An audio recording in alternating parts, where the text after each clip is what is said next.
13 جون 2025 ایرانی وقت کے مطابق رات 3 بجے اسرائیل 200 سے زائد جدید لڑاکا طیاروں کے ساتھ ایران پر حملہ کرتا ہے۔ اس حملے میں انتہائی منظم انداز سے ایران کے عسکری اور جوہری اہداف کو نشانہ بنایا جاتا ہے۔ اس حملے کے پہلے ہی چند گھنٹوں میں پاسداران انقلاب کے سربراہ حسین سلامی، ایرانی فوج کے کمانڈر ان چیف جنرل محمد باقری اور فضائی دفاع کے سربراہ جنرل غلام علی مشیر اعلیٰ علی شمخانی مارے جاتے ہیں، اور اس کے ساتھ ساتھ نیوکلیئر سائنسدان عبدالحمید منوچہر، احمد رضا ذوالفقاری، سید امیر حسین فقی، معتبلی زادہ، محمد مہدی تہرانچی اور فریدون عباسی بھی مارے جاتے ہیں۔ یہ آپریشن رائزنگ لائن ہے، مگر حیران کن بات یہ ہے کہ ایران کے دارالحکومت تہران سے اسرائیل کا فضائی فاصلہ کم از کم 1700 سے 1800 کلومیٹر ہے۔ اتنے فاصلے تک حملے کے بعد واپسی کے لیے اسرائیلی طیاروں کی ری فیولنگ کیسے ہوئی؟ اسرائیل نے اس آپریشن کے لیے کس بیرونی طاقت کا سہارا لیا؟ اتنے بڑے فضائی بیڑے نے کن فضائی حدود کو کراس کیا، اور ان ممالک کے ریڈارز نے اتنے بڑے فضائی بیڑے کے متعلق ایئر ڈیفنس الرٹ کیوں جاری نہیں کیا؟ ان تمام فیکٹس پر بات کریں گے آج کی اس ویڈیو میں۔ آپریشن رائزنگ لائن کے اسرائیلی فضائی بیڑے میں شامل امریکی ساختہ F-151، F-35 اور F-161 اسٹیل طیارے بھاری ہتھیاروں، لانگ رینج میزائلوں اور جدید الیکٹرانک وارفیئرز ٹیکنالوجی کے ساتھ لیس تھے۔ یہ فضائی بیڑے قریب 1800 کلومیٹر کا فضائی فاصلہ طے کرتے ہوئے عراق، سعودی عربیہ یا خلیجی ممالک کی فضائی حدودوں کو کراس کرتے ہوئے تہران، اصفہان، ہمدان اور کرمان کے قریب واقع ایئر ڈیفنس مراکز، میزائل فیسلٹیز، جوہری مراکز، جوہری تنصیبات، اعلیٰ کمانڈرز کی رہائش گاہوں اور کمانڈ اینڈ کنٹرول مراکز سمیت 100 کے قریب اہداف کو نشانہ بناتے ہیں۔ حملے کی رفتار، اہداف کی درستگی اور ایرانی دفاعی نظام کو معطل کرنے کی صلاحیت اس بات کا ثبوت ہے کہ یہ کارروائی اچانک نہیں ہوئی، بلکہ اس کے پیچھے طویل منصوبہ بندی اور انٹیلیجنس معلومات اور ایک مستقل سوچ شامل ہے۔ لیکن یہاں سوال یہ بھی اٹھتا ہے کہ آخر اسرائیل نے ایران پر حملے کے لیے اس وقت کا انتخاب کیوں کیا؟ تو اس کا ایک جواب تو یہ ہے کہ ایرانی جوہری تنصیبات پر اسرائیلی حملے کے بارے میں کیا سرائیاں برسوں سے گردش کرتی رہی ہیں، لیکن گزشتہ دنوں کے دوران ان میں نمایاں طور پر شدت آنے لگی تھی۔ 12 جون 2025 کو امریکی میڈیا نے بھی اس بارے میں اطلاع دی تھی کہ اسرائیل کو خدشہ ہے کہ امریکہ اور ایران کے درمیان نئے جوہری معاہدے پر جو بات چیت اپریل 2025 سے چل رہی ہے، اس کے نتیجے میں ایرانی جوہری پروگرام جاری رہ سکتا ہے، اور یہ ایک ایسی چیز ہے جسے اسرائیل کبھی بھی قبول نہیں کر سکتا، کیونکہ اسرائیل ایرانی جوہری پروگرام کو اسرائیل کے وجود کے لیے خطرہ سمجھتا ہے۔ اور یہ کوئی سال 2 سال کی بات نہیں ہے، بلکہ اسرائیل کے وزیر اعظم نیتن یاہو 1990 کی دہائی کے وسط سے اس بیانیے کو ایک مستقل موضوع بنا کے رکھے ہوئے ہیں۔ 1990 یہ وہی سال تھا جس میں نیتن یاہو اسرائیل کے اقوام متحدہ کے سفیر کے عہدے سے ہٹائے گئے۔ اقوام متحدہ کے سفیر کے عہدے سے ہٹنے کے بعد نیتن یاہو اسرائیل کی ایک بڑی سیاسی جماعت لیکوڈ کے ذریعے اسرائیلی سیاست میں متحرک ہونے لگا۔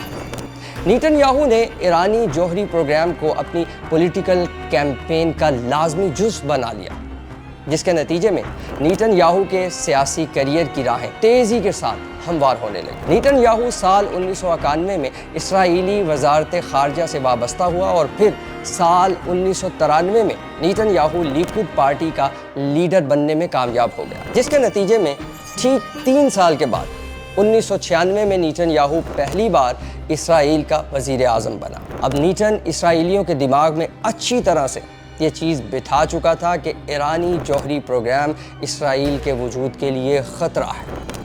دوسری جانب ایران جوہری ہتھیاروں کی حصول کی مسلسل تردید کر رہا تھا، اور ساتھ ہی ساتھ اصرار کر رہا تھا کہ ایرانی جوہری پروگرام صرف پرامن مقصد کے لیے ہے۔ لیکن مغربی طاقتیں اور انٹرنیشنل اٹامک انرجی ایجنسی اس ایرانی بیانیے سے کسی طور پہ بھی مطمئن نہیں تھی، جس کے نتیجے میں 12 جون 2025 کو انٹرنیشنل اٹامک انرجی ایجنسی نے ایران کے خلاف ایک قرارداد بھی منظور کر دی۔ اور یہی نہیں، آج ایران پر حملے کے بعد نیتن یاہو انکشاف کرتا ہے کہ ایران نے 9 ایٹمی بموں کا مواد تیار کر لیا ہے، لہٰذا اس سلامتی کی بقا کے لیے اسرائیل کو مجبوراً ایران کے خلاف جنگی آپریشن لانچ کرنا پڑا۔ اسرائیل نے اس آپریشن کو رائزنگ لائن آپریشن کا نام دیا۔ یہاں میں اسرائیل کے آپریشن رائزنگ لائن پر فرینک گارڈنر کا ایک تجزیہ بھی شیئر کرنا ضروری سمجھتا ہوں۔ اس تجزیے کو شیئر کرنے سے پہلے فرینک گارڈنر کا ایک مختصر سا تعارف بھی ضروری ہے تاکہ آپ کو اس تجزیے کا، اس کی اہمیت کا اندازہ ہو سکے۔ فرینک گارڈنر کوئی عام صحافی نہیں ہے، بلکہ فرینک گارڈنر ایک ممتاز برطانوی صحافی اور مصنف ہے جو کہ سال 2002 سے بی بی سی کے کل وقتی سیکیورٹی نمائندے کے طور پہ خدمات سر انجام دے رہے ہیں۔ فرینک عالمی سلامتی کے مسائل، خاص طور پہ مشرق وسطیٰ اور جنوبی ایشیا میں اپنی رپورٹنگ کے لیے جانے جاتے ہیں۔ Frank blood and sand, crisis اور الٹیمیٹم جیسی سنسنی خیز کتابوں کے مصنف ہونے کے ساتھ ساتھ سب سے زیادہ فروخت ہونے والے مصنف بھی ہیں۔ اب فرینک کا تجزیہ یہ ہے کہ اسرائیل نے بہت بڑا جوا کھیلا ہے، جسے وہ آپریشن رائزنگ لائن کا نام دے رہا ہے، کیونکہ ایران پہلے ہی ایٹم بم بنانے کے لیے کام کو تیز کر رہا تھا، لہٰذا ایران کو ایٹمی طاقتوں کی فہرست میں شامل ہونے سے روکنے کے لیے یہ ممکنہ طور پر آخری موقع تھا اسرائیل کے پاس۔ ماضی کی نسبت آج یہ دلیل کسی حد تک مضبوط ہے کہ جب اسرائیل اور ایران کے درمیان کشیدگی ختم ہو جائے گی تو کیا ایران کی قیادت میں اتنے لوگ بچ پائیں گے جو ایٹم بم تیار کر سکیں؟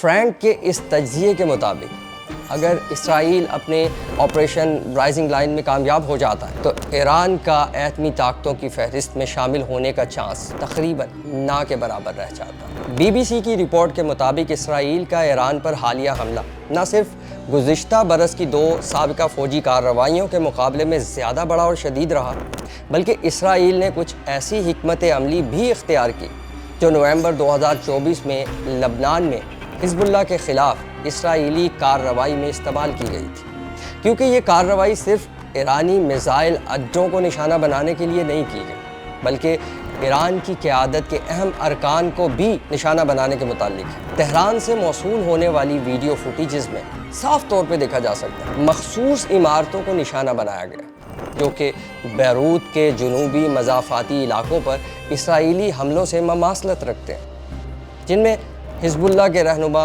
حسن نصر اللہ کی ہلاکت ہوئی تھی۔ لیکن ابھی تک ایران میں حسن نصر اللہ جیسی کسی بڑی شخصیت کی ہلاکت کی کوئی تصدیق نہیں ہوئی ہے۔ اگر صاف لفظوں میں کہا جائے تو سپریم لیڈر آیت اللہ علی خامنہ ای کو نشانہ بھی نہیں بنایا گیا، لیکن اسرائیلی حملے کے بعد آیت اللہ علی خامنہ ای کا بیان ایک وارننگ کی صورت میں سامنے آتا ہے۔ اب اسرائیل کے ساتھ کسی قسم کی رعایت نہیں کی جائے گی۔ اسرائیل نے اپنے لیے تلخ قسمت کا انتخاب کیا ہے، جس کا سامنا اسے لازماً کرنا پڑے گا۔ اسرائیل کو سزا کے لیے بلکہ سخت ترین سزا کے لیے تیار رہنا چاہیے۔ یہ آیت اللہ علی خامنہ ای کا بیان ہے جو ایک وارننگ بن کے اسرائیل کے لیے آیا ہے۔ اس بیان کو سن کر ایسا لگتا ہے کہ اس بار ایران کا رد عمل 2024 کی نسبت زیادہ شدید اور سخت ہوگا۔ ایران 2024 میں بھی بیلسٹک میزائل داغ چکا ہے، لیکن ایسے سخت رد عمل کے جواب میں ایران کو بھی شدید جوابی کارروائی کا سامنا کرنا پڑ سکتا ہے۔ انجام کچھ بھی ہو، آیت اللہ علی خامنہ ای کا بیان سنتے ہی اسرائیل میں ایمرجنسی کا نفاذ کر دیا گیا۔ ظاہر ہے دشمن کا ڈر خوف تو ہوتا ہے۔ دوسری طرف اس بیان کو سنتے ہی امریکہ بھی اپنی صفائیاں دینے لگا۔ امریکہ کے وزیر خارجہ مارکو روبیو کہتے ہیں کہ اس حملے میں امریکہ نے کوئی کردار ادا نہیں کیا ہے اور نہ ہی کسی قسم کی معاونت فراہم کی ہے، لیکن اسرائیلی فوج کے ترجمان کا کہنا ہے کہ اسرائیل اور امریکہ دونوں کو ہی ان حملوں کی بھاری قیمت چکانا پڑے گی۔ اب یہاں سوال یہ اٹھتا ہے کہ اتنا بڑا کامیاب فضائی حملہ جس میں بڑے منظم انداز کے ساتھ دشمن کے اہداف کو نشانہ بنایا گیا ہے، کیا یہ حملہ کسی بیرونی طاقت کی مدد کے بغیر کیا جا سکتا ہے؟ جبکہ دونوں ملکوں کی فضائی حدود کا فاصلہ 1700 سے 1800 کلومیٹر کا ہے، اور اگر امریکہ اسرائیل کا مددگار نہیں ہے تو پھر معاون کون ہے؟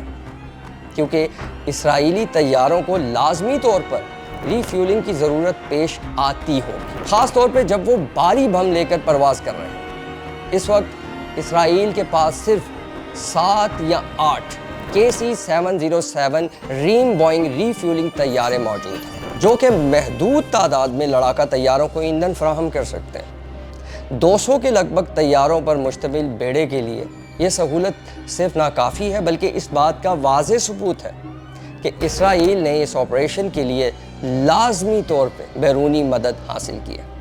امریکہ نے بطور خاص اعلان تو کر دیا کہ اس حملے میں کسی قسم کی لاجسٹک یا ری فیولنگ معاونت فراہم نہیں کی ہے، بلکہ بظاہر ٹرمپ کی پالیسی بھی یہی دکھائی دیتی ہے۔ تو اس کے بعد امکان باقی یہ رہ جاتا ہے کہ اسرائیلی طیارے واپسی پر کسی قریبی ملک کی ایئر بیس پر عارضی لینڈنگ کرتے ہیں، پھر وہاں سے ایندھن حاصل کرتے ہیں اور پھر واپس لوٹتے ہیں، کیونکہ یہی ایک ممکنہ صورت ہے۔ اب دیکھنے کی چیز یہ ہے کہ ایران اور اسرائیل کے درمیان وہ کون سا ملک ہے جس نے اس حملے میں اسرائیل کی معاونت کی ہے۔ آج سیٹلائٹ کے دور میں یہ بات یقیناً پوشیدہ نہیں رہ سکتی۔ یہ بات تو بہت جلد منظر عام پر آ کر ہی رہے گی کہ آخر اس حملے میں اسرائیل کی مدد کرنے والا ملک کون تھا۔ البتہ دوسری اہم بات یہ ہے کہ ایران پر حملے کے لیے اسرائیلی طیاروں کو لازمی طور پر اردن، عراق، سعودی عرب یا خلیجی ممالک کی فضائی حدود سے گزرنا پڑتا۔ تو اتنے بڑے بھاری ہتھیاروں سے لیس فضائی بیڑے کی حرکت کو کوئی ریڈار نظر انداز کیسے کر سکتا ہے، کیونکہ کسی بھی ملک نے ایئر ڈیفنس الرٹ جاری نہیں کیا۔ یہ ایک الارمنگ پوزیشن ہے۔ کسی نے اسرائیلی فضائی خلاف ورزی پر احتجاج تک نہیں کیا ہے، کسی نے طیارے انٹرسپیٹ نہیں کیے۔ یہ خاموشی محض اتفاق نہیں ہے، بلکہ ایک پہلے سے طے شدہ رضامندی کا پتہ دیتی ہے۔ یہ خاموشی ثابت کرتی ہے کہ مشرق وسطیٰ کے کئی حکمران اسرائیلی حملے سے پہلے سے ہی باخبر تھے اور خاموش شراکت دار بنے رہے۔ بظاہر یہ حملہ اسرائیلی عسکریت صلاحیت کی ایک شاندار مثال ہے، مگر اصل میں یہ حملہ ان ممالک کے لیے بھی خطرے کی گھنٹی ہے جو آج خاموشی سے اسرائیلی مقاصد میں شامل ہیں۔ اب دیکھنے کی بات یہ ہے کہ یہ جنگ کتنے روز تک جاری رہتی ہے اور جنگ کا یہ اونٹ کس کروٹ بیٹھتا ہے، یہ تو وقت کے ساتھ ہی پتہ چلے گا۔ اس کے ساتھ ہی مجھے سلیم خان کو اجازت دیں۔ اپنا ڈھیر سارا خیال رکھیں اور مزید ریئل ٹائم انفارمیشنز کی ویڈیوز دیکھنے کے لیے ہمارا YouTube channel Info 360 Planet subscribe کرنا مت بھولیں۔